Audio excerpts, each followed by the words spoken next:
Assalamualaikum warahmatullahi wabarakatuh.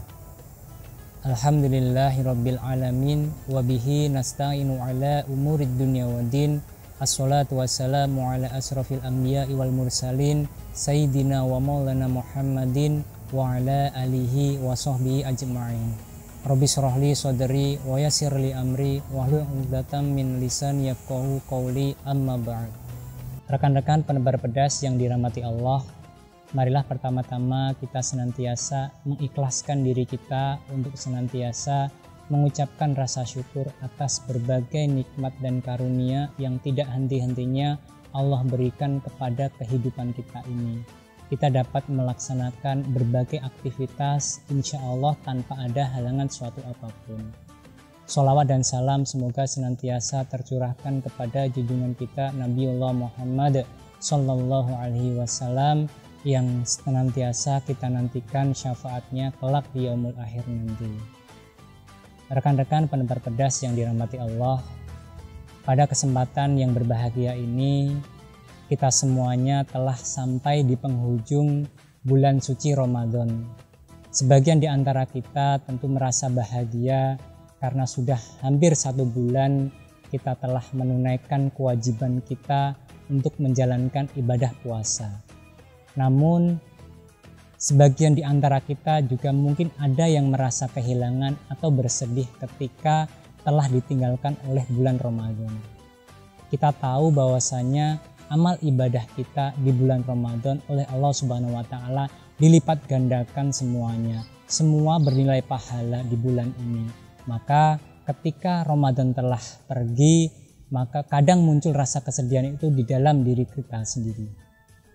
Maka Rasulullah dan para sahabatnya ketika akhir-akhir menjelang Ramadan selesai, maka beliau sangat bersedih dan tentu sangat meningkatkan amal ibadahnya ketika menjelang akhir bulan Ramadan. Maka dari itu, mari kita di akhir-akhir bulan Ramadan ini semakin kita meningkatkan amal ibadah kita untuk memaksimalkan di sisa-sisa waktu yang terakhir ini. Rekan-rekan penebar pedas yang dirahmati Allah, baik kita merasa senang ataupun merasa sedih ketika Ramadan telah berlalu, hakikatnya semoga kita mampu meraih ketakwaan dari puasa yang telah kita jalankan selama 1 bulan ini. Karena apa? Tujuan dari puasa itu sendiri sebagaimana firman Allah Subhanahu wa taala adalah la'alakum tattaqun, menjadikan manusia sebagai hamba yang bertakwa. Jadi setelah kita selesai menjalankan puasa, setelah kita selesai menunaikan ibadah puasa selama 1 bulan ini, goalnya adalah kita semoga menjadi hamba-hamba yang bertakwa, yang senantiasa taat atas semua perintah Allah dan menjauhi larangan-larangan yang telah Allah perintahkan kepada kita semuanya. Maka setelah Ramadan, semoga kita lebih meningkatkan amal ibadah kita, baik yang bersifat sunnah terlebih yang bersifat wajib. Sholat kita ditingkatkan, ibadah kita, amal ibadah kita seperti zakat ditingkatkan dan lain sebagainya. Oleh karena itu semoga kita mampu mengambil setiap hikmah dari apa yang telah kita lakukan di dalam kita menjalankan ibadah puasa ini. Rekan-rekan penebar pedas yang dirahmati Allah, tentu dalam bulan Ramadan selain ada amal-amal wajib seperti sholat, kita juga diwajibkan untuk menunaikan ibadah wajib lainnya, yaitu zakat fitrah. Zakat fitrah adalah wajib kita lakukan bagi kita yang seorang muslim dan mampu melakukannya. Rasulullah SAW bersabda dalam sebuah hadisnya, farada zakatal fitri min ramadhana 'alan nasi. Bahwasanya zakat fitrah itu hukum dasarnya adalah diwajibkan bagi setiap muslim.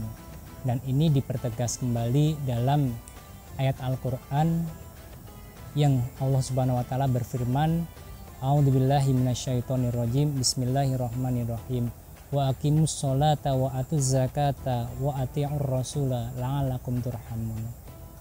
Jadi dirikanlah sholat dan tunaikanlah zakat dan taatlah kepada Rasulmu agar kamu menjadi orang yang dirahmati. Jadi di dalam ayat Al-Qur'an perintah terkait dengan zakat ini diwajibkan oleh Allah Subhanahu wa taala, dan itu bersandingan dengan perintah untuk menunaikan ibadah sholat. Jadi kedudukan zakat ini memiliki kedudukan yang hampir sama dengan kewajiban sholat. Maka kita sebagai seorang muslim tentu diwajibkan untuk menunaikan zakat fitrah.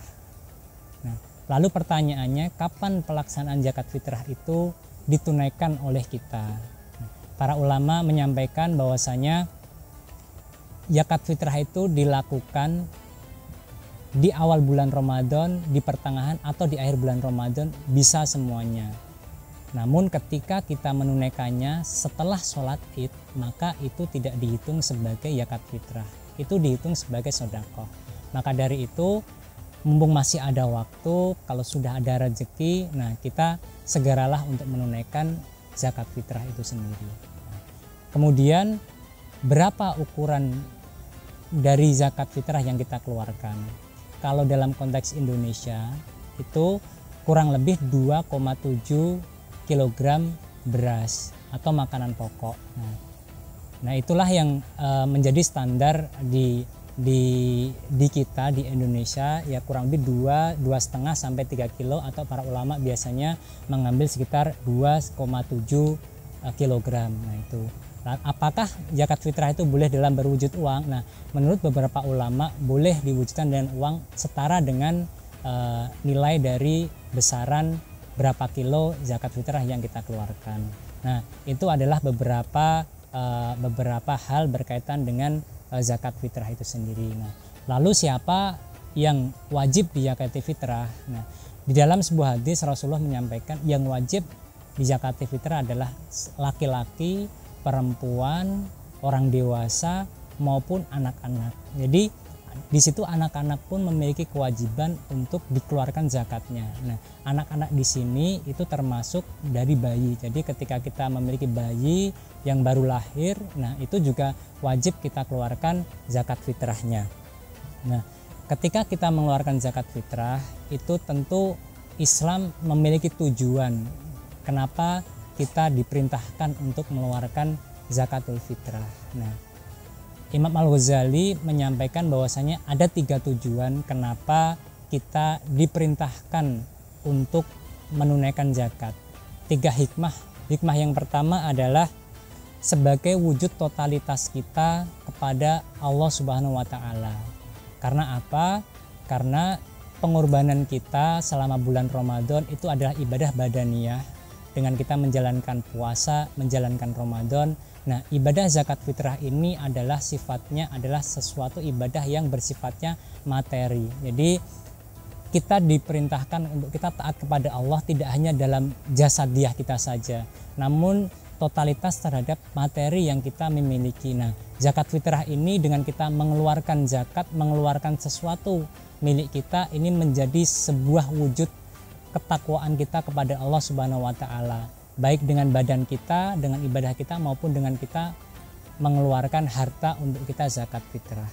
Itu yang pertama, sebagai wujud totalitas kita dalam penghambaan kita kepada Allah Subhanahu wa taala. Adapun yang kedua adalah menghindari rasa kikir yang ada di dalam diri kita.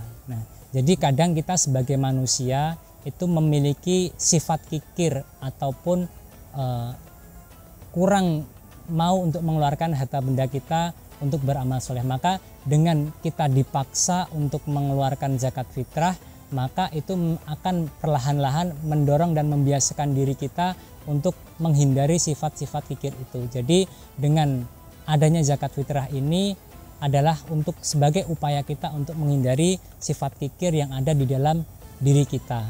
Lalu hikmah yang ketiga adalah sebagai wujud rasa syukur kita atas segala nikmat yang telah Allah berikan kepada kita. Dengan kita mengeluarkan zakat, bersedekah, dan lain sebagainya, itu menjadi wujud kita, wujud nyata kita sebagai penghambaan kepada Allah Subhanahu wa taala. Bersyukur dengan baik dengan lisan, perbuatan maupun dengan amal. Nah, dengan amal inilah yang menjadi salah satu wujud nyata rasa syukur kita kepada Allah Subhanahu wa taala. Nah, itu tadi beberapa hikmah maupun beberapa ketentuan dari kita menunaikan zakat fitrah di bulan Ramadan ini. Rekan-rekan penebar pedas yang dirahmati Allah, setelah kita berpuasa, kemudian kita menunaikan zakat fitrah, kemudian kita akan memasuki Idul Fitri atau hari raya. Nah, Idul Fitri atau hari raya adalah tempat atau momentum di mana kita saling memaaf-maafkan dan saling untuk memberikan pengampunan kepada orang-orang yang mungkin memiliki salah kepada kita, maupun kita juga meminta maaf kepada orang-orang yang bersalah yang kita lakukan kesalahan kepada orang tersebut. Karena apa? Bahwasanya hubungan antara manusia dengan manusia, hablum minan nas, itu harus diselesaikan dengan hubungan manusia itu sendiri. Jadi tidak bisa ketika kita memiliki salah dengan orang lain kemudian kita cukup meminta bertobat kepada Allah, meminta maaf. Belum, tidak sampai di situ saja, tapi kita harus mau untuk meminta maaf maupun memberikan maaf kepada orang lain. Berbeda halnya kalau kita memiliki dosa kepada Allah, maka kita cukup meminta maaf dan kita bertobat kepada Allah. Tetapi kalau sudah menyangkut hubungan dengan manusia, maka mau tidak mau kita harus mengikrarkan diri untuk senantiasa meminta maaf kepada orang tersebut, maupun kita memaafkan orang yang telah melakukan salah kepada kita. Jadi urusan dengan manusia diselesaikan dengan manusia. Rekan-rekan penebar pedas yang dirahmati Allah, sebelum menutup kajian pada kesempatan ini, marilah kita senantiasa mencoba untuk saling merenungkan dan mengintrospeksi diri kita dari ibadah puasa yang telah kita jalankan selama 1 bulan ini. Apa yang kemudian akan kita bawa setelah kita selesai menunaikan ibadah puasa ini? Apakah akan sama dengan tahun-tahun sebelumnya, atau kita bisa senantiasa meningkatkan ketakwaan kita kepada Allah Subhanahu wa taala? Karena sudah 1 bulan kita menjalankan puasa dengan melakukan berbagai amal ibadah, yang mana amal ibadah itulah yang kemudian menjadi sarana kita mendekatkan diri kepada Allah Subhanahu wa taala. Maka sudah sepatutnya kita untuk terus berupaya menjaga kadar keimanan kita, menjaga kadar ketakwaan kita agar senantiasa selalu dekat kepada Allah Subhanahu wa taala. Jangan kita sia-siakan upaya dan usaha yang telah kita lakukan selama bulan Ramadan ini, agar di kemudian hari tidak ada penyesalan yang kita lakukan. Maka sekali lagi, marilah setelah nanti puasa kita selesai, justru kita menjadi orang-orang yang lebih bertakwa kepada Allah, menjadi orang-orang yang lebih mendekatkan diri kepada Allah Subhanahu wa taala, agar kita termasuk orang-orang yang kelak menjadi orang yang beruntung baik di dunia maupun di akhirat. Mungkin itu yang bisa kami sampaikan. Mohon maaf atas segala kekurangan. Wabillahi taufiq wal hidayah. Wassalamualaikum warahmatullahi wabarakatuh.